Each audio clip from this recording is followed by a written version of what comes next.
Depuis des siècles, les érudits, les mystiques et les chercheurs de vérité ont cherché un sens plus profond dans les paroles de Jésus. Bien que ces enseignements soient bien connus, certains croient qu'ils contiennent des connaissances ésotériques, des vérités spirituelles qui révèlent le chemin de l'illumination divine et de la transformation intérieure. Il est à noter que beaucoup de ces significations cachées ont été préservées dans des écrits anciens, dont certains ont été perdus ou délibérément exclus de la Bible. Cependant, aujourd'hui, nous allons explorer la possibilité que Jésus ne se contentait pas seulement de donner des conseils moraux, mais qu'il transmettait également un message mystique sur la nature de Dieu, de l'univers et de l'étincelle divine en chacun de nous. Êtes-vous au courant que notre réalité est gouvernée par des principes anciens et profonds? Le livre « Le Kybalion » révèle des secrets hermétiques en expliquant le fonctionnement de l'univers. Cliquez sur le lien dans la description ci-dessous pour obtenir gratuitement votre exemplaire du Kybalion. Le monde dans lequel nous vivons n'est que la réalité par défaut. Il en existe de bien plus puissantes. Cliquez sur le lien dans la description ci-dessous pour rejoindre gratuitement le portail et sauter dans une nouvelle réalité. Ainsi, nous entamons ici un voyage à travers les enseignements perdus et interdits de Jésus. Dans ce contexte, nous allons examiner de plus près les Écritures et les textes cachés, réexaminant certains passages familiers sous un prisme ésotérique, afin de dévoiler les vérités spirituelles profondes qui se cachent sous la surface. Commençons donc. Pour comprendre la possibilité d'une sagesse cachée dans les paroles de Jésus, nous devons tout d'abord explorer le concept des enseignements ésotériques. Mais que cela signifie-t-il exactement? Les enseignements ésotériques sont des vérités spirituelles qui ne sont pas immédiatement évidentes. Elles sont souvent dissimulées dans des symboles, des métaphores, des paraboles et des allégories, qui ne peuvent être comprises que par ceux qui recherchent une connaissance plus profonde. Ces enseignements sont destinés aux initiés, à ceux qui sont prêts à aller au-delà de la surface et à découvrir une compréhension plus élevée de la vie, de l'univers et de notre connexion au divin. Il est important de souligner que de nombreuses traditions religieuses à travers le monde possèdent des dimensions ésotériques. En effet, des pratiques mystiques du soufisme en islam à la kabbale en judaïsme, en passant par les chemins méditatifs des philosophies orientales, ces enseignements mettent souvent l'accent sur un voyage intérieur, menant le chercheur à une transformation personnelle, à l'illumination et à l'union avec Dieu. Ainsi, la question se pose, les enseignements de Jésus étaient-ils uniquement destinés à la foule, ou contenaient-ils aussi un message mystique plus profond, réservé à ceux qui étaient prêts à l'entendre? Certains croient que Jésus lui-même était un mystique, un homme qui connaissait le chemin de l'union divine et qui le partageait non pas ouvertement, mais de manière à ce que seuls ceux dotés de discernement spirituel puissent aussi le comprendre. Dans les prochaines lignes, nous explorerons comment des passages familiers des évangiles révèlent cette sagesse ésotérique, une sagesse qui nous invite à regarder à l'intérieur de nous, là où se trouve le véritable royaume de Dieu. À travers les évangiles, Jésus parlait fréquemment en paraboles, de simples histoires qui semblent enseigner des leçons morales. Mais ces histoires pouvaient-elles contenir quelque chose de plus profond? De nombreux chercheurs pensent que ces paraboles étaient en fait des codes destinés à transmettre une sagesse spirituelle plus élevée, compréhensible seulement pour ceux qui étaient capables de décrypter leur signification. Dans l'Évangile selon Matthieu, chapitre 13, Jésus explique pourquoi il parle en paraboles. Il dit « Ils voient mais ne voient pas, ils entendent mais n'entendent pas et ne comprennent pas ». Cela laisse entendre qu'il existe un message caché, une sagesse qui ne peut être saisie que par ceux qui sont prêts à aller au-delà de la surface. Prenons par exemple la parabole du grain de moutarde. Dans Matthieu 13, 31, Jésus nous dit « Le royaume des cieux est comme un grain de moutarde tout petit, mais qui devient la plus grande des plantes du jardin et qui devient un arbre où les oiseaux viennent se poser. » Cette histoire parle de quelque chose de petit devenant grand, mais les interprétations ésotériques en révèlent une signification plus profonde. Le grain de moutarde symbolise le potentiel divin en chacun de nous, une petite étincelle de la présence de Dieu. À mesure que nous cultivons ce grain par la croissance spirituelle, il s'épanouit en une pleine réalisation spirituelle, nous permettant de devenir un avec le divin. Tout comme le grain se transforme en un arbre puissant, les oiseaux perchés sur ses branches représentent des pensées plus élevées, ou des intuitions spirituelles qui trouvent un foyer en nous. Un autre exemple puissant est la parabole du trésor caché ou de la perle de grand prix, tirée de Matthieu 13, 45. Jésus dit « Le royaume des cieux est comme un marchand à la recherche de belles perles. Lorsqu'il en trouve une de grande valeur, il s'en va, vend tout ce qu'il a et l'achète. D'un point de vue mystique, la perle représente le voyage de l'âme vers l'illumination divine. Elle incarne la vérité spirituelle ultime, un trésor tellement précieux que nous devons être prêts à abandonner tout, nos attachements matériels et même notre ego pour l'obtenir. Le marchand, c'est vous, le chercheur, et la perle, c'est la réalisation de votre nature divine. Ces paraboles, et bien d'autres, servent de symboles et de guides spirituels, nous conduisant non seulement vers une vie morale, mais aussi vers la découverte de vérités plus profondes. Jésus invitait ses auditeurs à aller plus loin, à chercher les mystères cachés du royaume de Dieu qui réside en nous tous. Pour ceux qui ont des yeux spirituels pour voir et des oreilles pour entendre, ces paraboles offrent une carte, un chemin vers l'éveil du divin intérieur et l'expérience du royaume des cieux comme un état de conscience spirituelle. L'une des déclarations les plus profondes et mystérieuses que Jésus ait faites se trouve dans l'évangile de Luc 17, 20 et 1. Lorsque les pharisiens lui demandent quand le royaume de Dieu viendra, Jésus répond : « Le royaume de Dieu ne vient pas de manière à frapper les regards, et l'on ne dira pas « Voici, il est ici » ou « Voici, il est là ». Car le royaume de Dieu est au milieu de vous. Qu'est-ce que cela signifie pour le royaume de Dieu d'être en nous ? À première vue, cela pourrait sembler être une métaphore, mais de nombreux chercheurs spirituels et mystiques croient que Jésus faisait allusion à une vérité ésotérique plus profonde, une invitation à chercher le divin en nous-mêmes.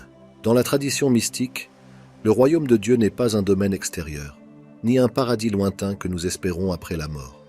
Il s'agit d'un état d'être, une conscience divine qui existe en chacun de nous, attendant d'être découverte. Ce royaume intérieur est la présence de Dieu, l'étincelle de divinité qui réside au cœur de notre être.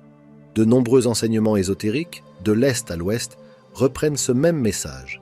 L'idée que la véritable illumination spirituelle vient non pas de la recherche extérieure, mais en se tournant vers l'intérieur, en cherchant la présence divine en nous. Dans cette optique, le chemin vers le royaume de Dieu devient un voyage de découverte de soi, un chemin pour éveiller la nature divine déjà présente en nous.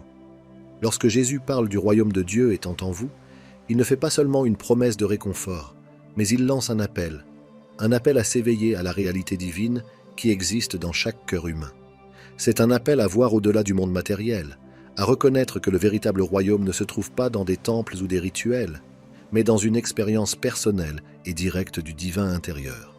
Cet enseignement nous invite à décaler notre attention de la recherche de Dieu dans des lieux extérieurs pour commencer à cultiver une vie intérieure, une vie de réflexion, de prière et de méditation, où nous pouvons nous connecter avec la sagesse infinie et l'amour qui résident en nous.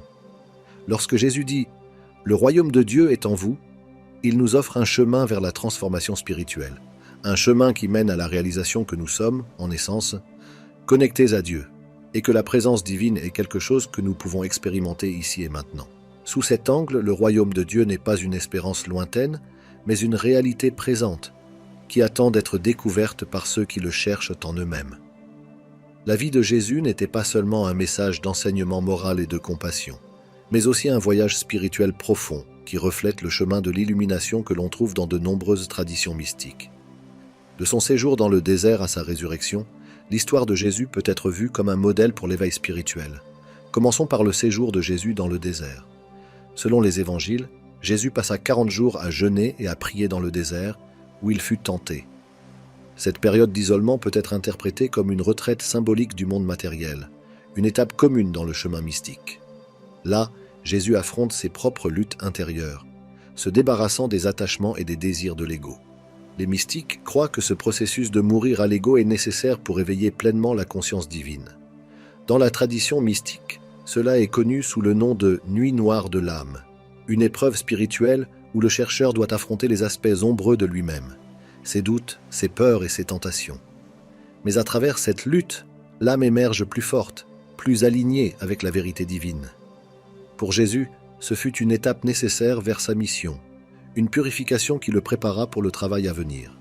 Ensuite, nous arrivons à la transfiguration. Dans Matthieu 17, Jésus monte sur une haute montagne et est transformé dans une lumière brillante, son visage brillant comme le soleil et ses vêtements devenant aussi blancs que la lumière. En termes mystiques, ce moment représente un stade plus élevé d'illumination, où l'individu fusionne avec la conscience divine. La lumière qui irradie de Jésus symbolise la sagesse divine et l'illumination qui survient lorsqu'on fait l'expérience directe de Dieu. Pour de nombreux mystiques, cette expérience de lumière n'est pas seulement un symbole, mais une réalité, une rencontre avec la présence divine qui apporte une profonde vision et une transformation. La transfiguration est un puissant rappel que Jésus n'enseignait pas seulement sur Dieu, mais incarnait le divin, nous montrant le potentiel d'illumination qui existe en chacun de nous. Enfin, nous arrivons à la crucifixion et à la résurrection. Dans les traditions mystiques, cela est le symbole ultime de la mort spirituelle et de la renaissance. La mort de Jésus sur la croix peut être comprise comme la mort de l'ego, le lâcher-prise ultime à la volonté divine. Sa résurrection représente alors l'éveil de l'âme à sa véritable nature, transcendante la mort et retournant à l'unité avec Dieu.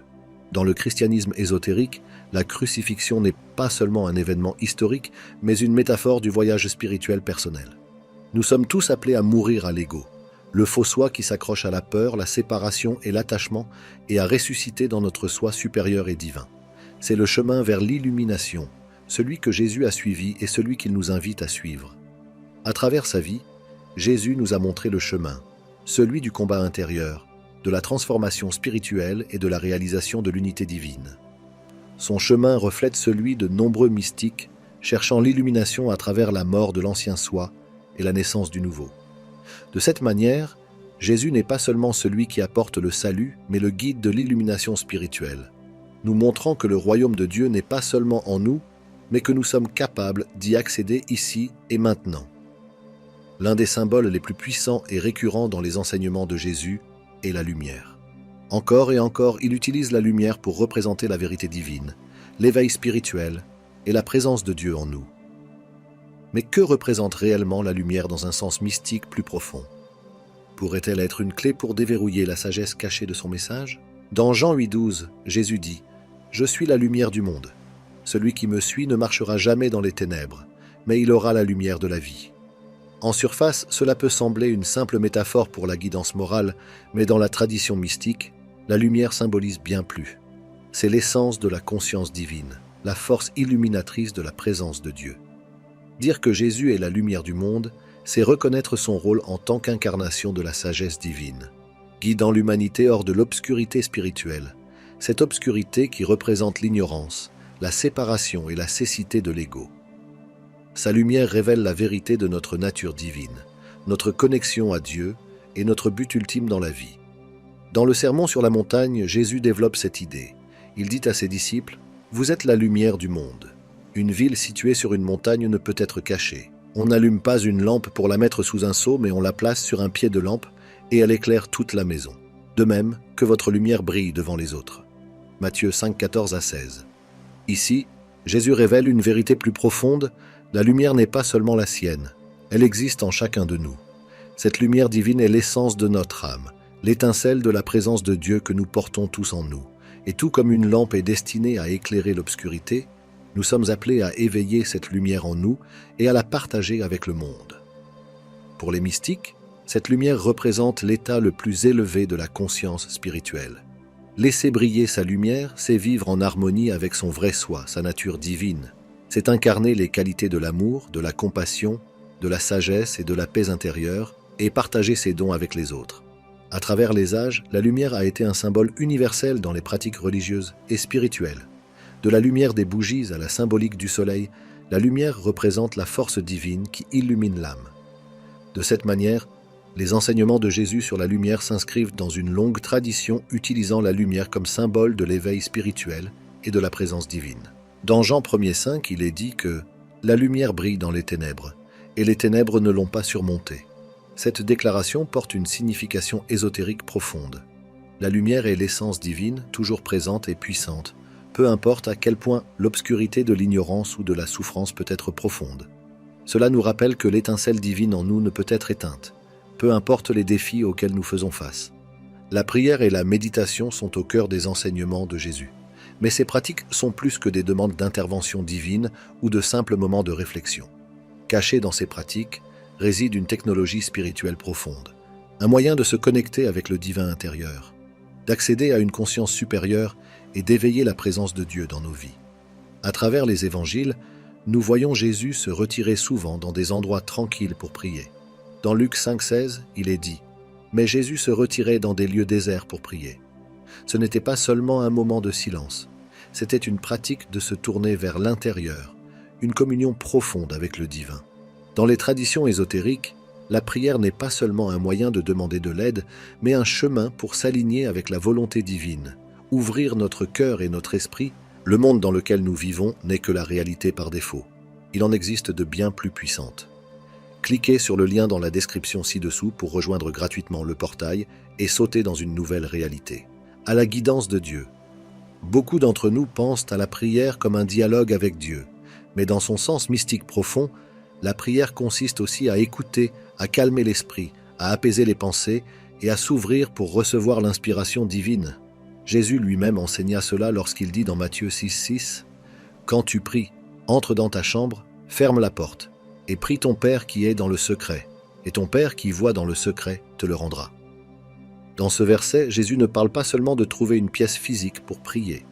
Les interprétations ésotériques suggèrent que se rendre dans sa chambre consiste à se tourner vers l'intérieur, à trouver cet espace sacré et tranquille en nous où réside la présence divine. C'est fermer la porte aux distractions externes, entrer dans le sanctuaire de l'âme et se connecter à la source divine qui est toujours présente mais souvent négligée dans le tumulte de la vie quotidienne. La méditation, bien qu'elle ne soit pas explicitement mentionnée dans les évangiles, est un contrepoint essentiel à la prière. Dans les traditions mystiques, la méditation est la pratique de calmer l'esprit, de transcender les pensées et d'entrer dans un état de pure présence. Elle nous permet d'expérimenter le royaume de Dieu intérieur, tout comme Jésus en parlait dans Luc 17, 21. À travers la méditation, nous allons au-delà des mots et des concepts, touchant le divin directement. Les moments de prière de Jésus avant les grands événements de sa vie, comme dans le jardin de Gethsémanée, sont des exemples puissants de l'utilisation de la prière pour s'aligner avec la volonté divine. Dans l'évangile de Matthieu, chapitre 26, lors de sa prière avant la crucifixion, Jésus dit « Non pas ma volonté, mais la tienne soit faite ». À ce moment-là, il se soumet totalement, non par faiblesse, mais depuis un lieu de connexion spirituelle profonde et de confiance dans le plan divin. Pour ceux qui suivent le chemin mystique, la prière et la méditation ne sont pas seulement des pratiques spirituelles, mais des voies vers l'illumination. Ce sont des outils pour transformer la conscience, nous aidant à aller au-delà de l'ego, au-delà des illusions de séparation et à réaliser notre unité avec Dieu. Dans ce silence, nous touchons l'infini. Nous recevons l'inspiration divine et nous nous éveillons à la vérité de ce que nous sommes. Dans Matthieu 6,7, Jésus met également en garde contre la répétition mécanique des mots dans la prière. Il dit « Quand vous priez, ne rabâchez pas comme les païens, car ils croient qu'ils seront exaucés à force de paroles. » Cela nous rappelle que la véritable prière ne repose pas sur les mots, mais sur l'intention, la sincérité et la connexion profonde du cœur avec le divin. C'est la qualité de notre attention, le calme de notre esprit et l'ouverture de notre cœur qui nous permettent de communier avec Dieu. La prière et la méditation sont des moyens de calmer le bruit du monde et d'entendre la voix du divin intérieur. Ce sont des pratiques qui nous permettent d'accéder à une sagesse plus profonde, de trouver la paix dans les moments de chaos et de nous éveiller à la présence divine qui est toujours avec nous. Comme Jésus l'a dit dans Matthieu 7,7, « Demandez, et l'on vous donnera. Cherchez, et vous trouverez. Frappez, et l'on vous ouvrira. » Par la prière et la méditation, nous faisons exactement cela. Nous frappons à la porte de notre propre âme et découvrons que Dieu y est toujours. Un des enseignements les plus connus de Jésus est le Sermon sur la montagne, où il prononce les béatitudes, 8 déclarations simples mais profondes, trouvées dans l'évangile de Matthieu, chapitre 5. En surface, les béatitudes semblent un appel à la vertu morale, mais lorsque nous creusons plus profondément, elles révèlent une sagesse cachée, une carte spirituelle pour la transformation intérieure et l'éveil. Commençons par comprendre le mot béatitude. Il vient du latin beatus, signifiant béni ou heureux. Mais dans un sens spirituel, ces bénédictions ne parlent pas de bonheur matériel. Elles pointent vers un état de paix intérieure, de connexion divine et de fulfillement spirituel. Chaque béatitude reflète une étape du chemin vers l'éveil, nous montrant comment cultiver les qualités de l'âme qui nous rapprochent de Dieu. Bienheureux les pauvres en esprit, car le royaume des cieux est à eux. Matthieu 5,3. Que signifie être pauvre en esprit? Ésotériquement, cela parle d'humilité, non pas dans le sens de pauvreté, mais dans la reconnaissance que nous, en nous-mêmes, sommes limités et que la véritable richesse spirituelle vient de notre ouverture à Dieu. En nous vidant de l'ego et de l'orgueil, nous laissons de la place pour que la présence divine nous remplisse. Le royaume des cieux, alors, n'est pas un lieu où nous allons après la mort. Dans les traditions ésotériques, il est un état d'être, une réalisation de notre nature divine. Lorsque nous devenons pauvres en esprit, nous nous éveillons à ce royaume intérieur, la conscience divine en nous. Bienheureux ceux qui pleurent, car ils seront consolés. Matthieu 5,4. Cette béatitude parle du processus plus profond de lâcher prise, de pleurer non seulement la perte d'être cher, mais aussi les illusions auxquelles nous nous accrochons dans la vie. Sur le chemin mystique, le deuil peut être vu comme le désir de l'âme de s'unir à Dieu, la profonde douleur de la séparation. Pourtant, dans ce deuil, il y a du réconfort, car c'est à travers cette douleur que nous nous ouvrons à la grâce divine et à la guérison. Le véritable réconfort vient lorsque nous abandonnons notre attachement au monde matériel et nous permettons d'être embrassés par l'amour infini et la paix de Dieu. Bienheureux les doux, car ils hériteront de la terre. Matthieu 5,5. Dans la tradition ésotérique, la douceur n'est pas de la faiblesse. C'est la force de l'âme qui vient du calme intérieur et de l'humilité. Ceux qui sont doux ne sont pas attachés au pouvoir, au contrôle ou à la domination. Au contraire, ils se laissent guider par la volonté de Dieu, croyant que la providence divine les guidera. Cette soumission leur permet d'hériter de la terre, non pas dans le sens matériel, mais en devenant les intendants de la création, enracinés dans la paix et l'unité avec toute la vie. Bienheureux ceux qui ont faim et soif de la justice, car ils seront rassasiés. Matthieu 5,6. Il ne s'agit pas ici de la justice morale au sens conventionnel. Avoir faim et soif de la justice, c'est désirer l'esprit divin, chercher la vérité spirituelle et la sagesse avant tout. Ceux qui se consacrent au chemin spirituel seront finalement remplis, non pas de richesses matérielles, mais du profond accomplissement qui vient de la connaissance de Dieu et de la vie, en harmonie avec la vérité divine.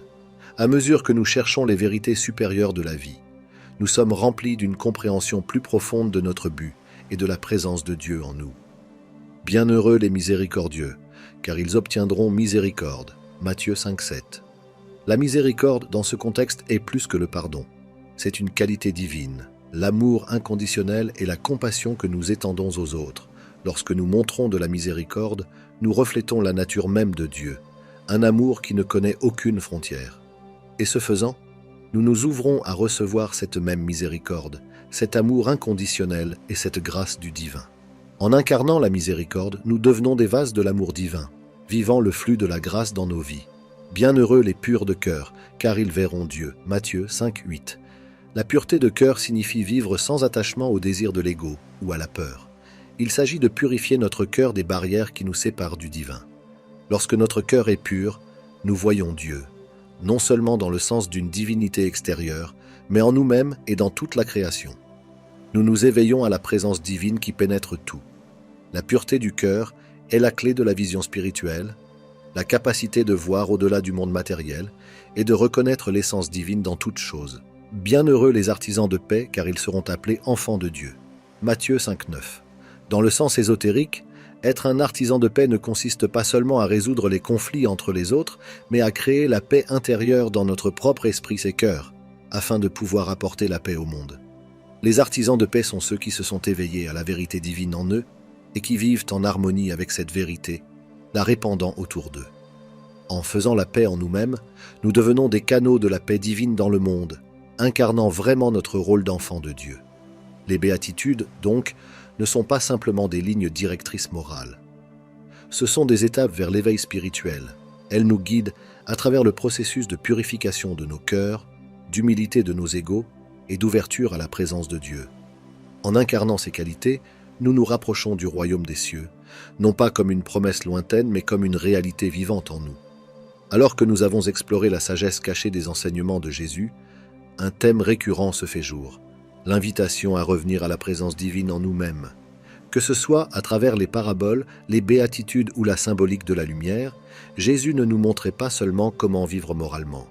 Il nous indiquait une vérité plus profonde, un chemin de transformation intérieure. Ces enseignements ne sont pas seulement des récits historiques ou des doctrines spirituelles. Ce sont une carte pour l'éveil spirituel. Ils nous guident vers la réalisation que le royaume de Dieu n'est pas un domaine lointain, mais quelque chose qui réside en nous, attendant d'être découvert. En embrassant l'essence mystique des paroles de Jésus, nous nous reconnectons à la sagesse divine qui a toujours fait partie de notre âme. Dans un monde rempli de distractions et de confusion, l'appel à la sagesse intérieure est plus important que jamais. Les enseignements de Jésus nous rappellent que la vraie paix, l'amour et l'illumination viennent non pas de sources extérieures, mais de l'intérieur.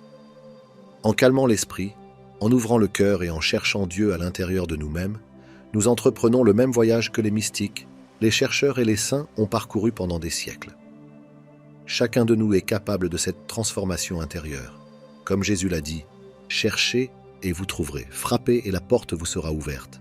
Le secret du divin n'est pas caché, il est tissé dans chaque souffle, chaque pensée, chaque battement de cœur. Il est dans le silence de notre âme, attendant que nous nous tournions vers l'intérieur et écoutions. Ainsi, en réfléchissant à ces enseignements, rappelons-nous, le chemin vers l'illumination, la connexion divine et la véritable sagesse n'est pas en dehors de nous. Il est en nous. Il a toujours été là et il est ici maintenant, pour tous ceux qui sont prêts à le chercher. C'est la fin de ce dossier. Les travaux de l'Institut de la réalité sont mis gratuitement à votre disposition. Mais cela demande beaucoup de travail. C'est pourquoi, si vous avez apprécié cette vidéo, vous pouvez vous abonner à notre chaîne YouTube et laisser un « j'aime » sous cette vidéo. Nous reviendrons bientôt avec un autre dossier. Quantiquement, l'équipe de l'Institut de la réalité.